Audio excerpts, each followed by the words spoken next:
Paranormal mysteries के सुनने वालों को वेलकम करते हैं। आज आपके साथ शेयर करने वाले हैं एक बहुत ही अमेजिंग किस्सा। ये शेयर किया है हमारे साथ अजीज भाई ने, जिनका ताल्लुक रावलपिंडी से है और वो भी एक व्लॉगर हैं। वो कहते हैं कि व्लॉगिंग के सिलसिले में मुख्तलिफ शहरों में मुझे जाना पड़ता था और व्लॉग बनाने के लिए इस तरह मुझे एक बार प्लान बना बलूचिस्तान विजिट करने का। मैं और मेरा दोस्त बलूचिस्तान चले गए और जिस होटल में हमने क्याम किया उसका नाम नहीं बताना चाहते, क्योंकि प्राइवेसी की वजह से इस मकाम पर इस जगह का वाहिद होटल था जहां पर कमरे मैसर थे, यानी कि स्टे कर सकते थे। इसके अलावा अगर आप भी जाएं तो वापसी वहीं आना पड़ता है। हमने कैंपिंग भी की और एंजॉय भी किया, व्लॉग भी बनाया, लेकिन थकन ज्यादा होने की वजह से जिस शाम हमारी वापसी थी, जिस बस में तकरीबन 7 बजे की थी, और थकन के मारे हम दोनों सो गए। और जब आंख खोली तो देखते हैं कि रात के 10 बज चुके हैं, यानी कि हमारी गाड़ी काफी लेट हो गई थी। अजीज भाई कहते हैं कि इसके बाद हमने किसी बस का पता किया तो बिलाखिर हमें बस मिल गई और हम इस बस में चढ़ गए। अब जाहिर सी बात है कि रात का सफर था और बस जंगल के दरमियान से गुजर रही थी। रावलपिंडी जाना था हमें, और जिस मकाम से वो गुजरी थी वो जगह तकरीबन सारा एरिया जंगल पर मुश्तमिल था। एक ऐसी जगह थी जो बहुत ही वीरान और सुनसान थी, और वहां पे हमें बहुत सारे लोग हाथ में लालटीन पकड़े नजर आए। जैसे जैसे बस करीब जाती रही, नजारा जो हम देख रहे थे वो कोई नॉर्मल इंसान नहीं थे।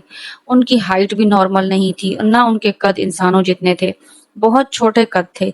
ऐसा लग रहा था कि वो जिन्नात है और एक जलूस की सूरत में लालटीन हाथ में पकड़े वहां से गुजर रहे हों। इन्होंने किसी को कोई नुकसान नहीं पहुंचाया, लेकिन जब ड्राइवर ने ये देखा, बाज़ औक़ात जो ड्राइवर हजरात होते हैं ये लॉन्ग टूर्स करने वाले होते हैं, इनको बहुत सारी चीजों का पता होता है, इसलिए वो खतरों से आगाह होते हैं और पहले ही लोगों को बता देते हैं। अजीज भाई कहते हैं कि हमारे ड्राइवर ने कहा कि कोई भी अपनी जगह से ना हिले और जितना हो सके खामोश रहें। छोटी कद वाले जिनके हाथों में लालटेन थी वो बस गुजर रहे थे, गोया कोई जिन्नात का लॉन्ग मार्च चल रहा हो। जिन्नात का जुलूस जा रहा था, अब ना जाने क्या था और हमें समझ भी नहीं आया कि क्या हो सकता है। जिन्नात का अभी इस तरह कोई जुलूस जाता हो। बहरहाल वो हमारे पास से जब गुजर गए, और जंगल की रात दोस्तों अंधेरा बहुत ज्यादा होता है। जहां तक बस की रोशनी जाती है आप तमाम मनाजिर देख सकते हैं।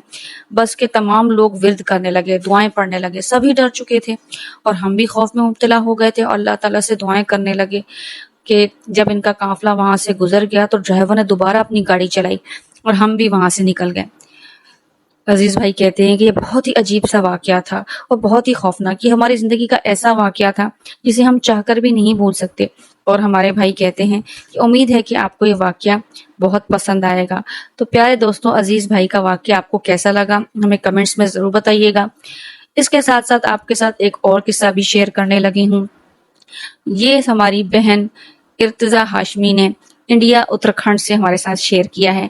कहती हैं कि ये वाकया तब पेश आया जब मैं बहुत छोटी थी, इतनी छोटी थी कि चेहरे के नक्श तो अच्छी तरह से याद नहीं थे, लेकिन ये मेरी वालदा मोहतरमा ने मुझे बताया कि हम सब कहीं कहीं अपने बचपन में ननियाल ददियाल रहने जाते थे। गर्मियों का मौसम था, हमारे वालिद मोहतरम ने हमें हमें ननियाल छोड़ा, यानी हमारे नाने के घर, जो रात को बहुत ही गर्मियां थी और इस रात लाइट भी चली गई।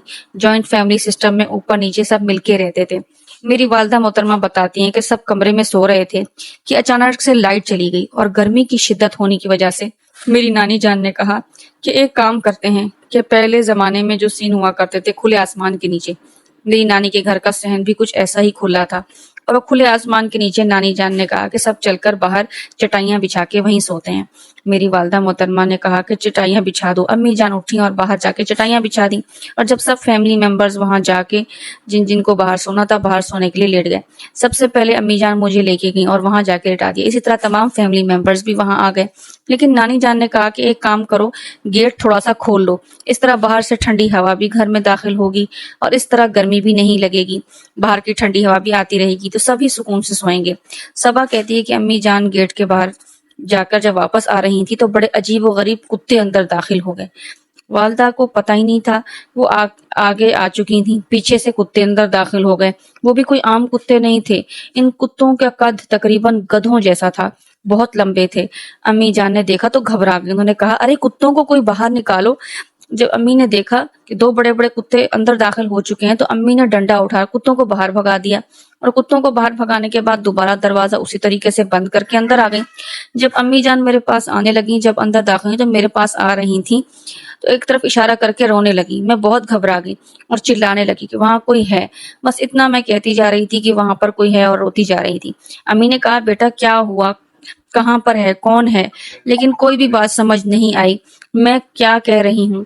इस वक्त मेरी उम्र बहुत कम थी, छोटी बच्ची थी। रोते रोते अम्मी ने मुझे अपनी गोद में उठा लिया, वहीं पर मुझे टहलाने लगी, घुमाने लगी, प्यार करने लगी। जब मैं चुप हो गई, चुप होने का नाम ही नहीं ले रही थी, बहुत ज्यादा रोते हुए बस एक ही तरफ इशारा करती जा रही थी, वहां कोई खड़ा है। उस तरफ देखने लगी, वहां कोई भी नहीं था।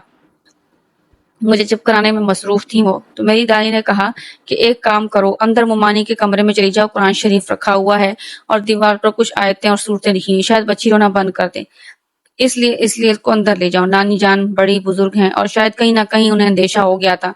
वालदा मोहतरमा मुझे अंदर कमरे में ले गई तो मैं एक तरफ देखकर रोने लगी कि वहां कोई खड़ा है। यही कहती जा रही थी। आधी रात का वक्त था, मेरा रोना बंद ना हुआ। कभी वो मुझे अपनी गोद में लेके बैठती, कभी घुमाती, मुझे चुप कराने में घर में मसरूफ हो गए। कभी एक मामू तो कभी दूसरा मामू। आधी रात को चिल्लाने की आवाज के साथ पड़ोसी भी जाग गए। आखिर के इनके घर में बच्चे को क्या हो गया।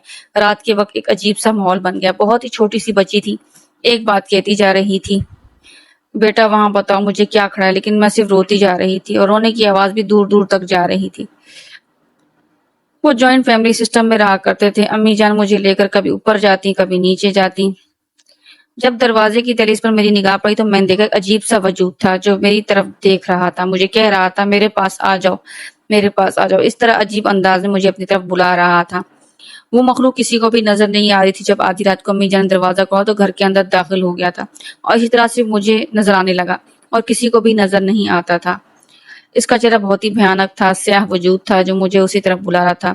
बस उसके गले में गोया हड्डियों की माला पहनी हुई थी, जिसका हुलिया ही बता रखा था कि वो इंसान नहीं हो सकता, जिन्नात में से था, शैतान जिन था, जो कि बहुत ही भयानक होता है। न जाने राह चलते हुए कहां से हमारे घर में दाखिल हो गया। इस तरह मुझे सिर्फ नजर आ रहा था। वालवा मोहतरमा काफी डर गए। जब कुछ भी ना हो सका, मेरा रोना बंद ना हुआ, आधी रात को मामू जान ने मुझे मस्जिद के मौलवी के पास ले जाने के लिए उठाया। उन्होंने मुझ पर पढ़ाई की, दम किया, इसके बाद वापस ले आए। घर में आके सो गए। जब मैं घर आई तो मुझे होश ही नहीं था, गोया मैं बेहोश हो गई थी। मेरी हालत बहुत अजीब सी थी। मैं बहुत कम उम्र थी और बच्चे अक्सर डर जाते हैं और जब डर जाते हैं तो बहुत सी सीरियस हो जाता है और अपने दिमाग पर हावी कर लेते हैं। अल्लाह ताला ने करम किया, मैं बच गई। मैं सुबह आंख खोली तो बताते हैं कि तुम्हारे वालिद मोहतरम आ चुके थे, मेरे बाबा आ चुके थे। रात को बहुत ज्यादा रो रही थी और चुप ही नहीं हो रही थी, तो अम्मी ने परेशान होकर वालिद को फोन कर लिया था और जब मैं उठी तो वालिद साहब मेरे पास थे, मेरे लिए खिलौने भी लाए थे और मैं खिलौने खेलने में मसरूफ हो गई। फिर मिलते हैं एक नई एपिसोड के साथ, तब तक के लिए मुझे दीजिएगा इजाजत। Thanks for watching paranormal mysteries. Like और सब्सक्राइब जरूर कीजिएगा। अल्लाह हाफिज।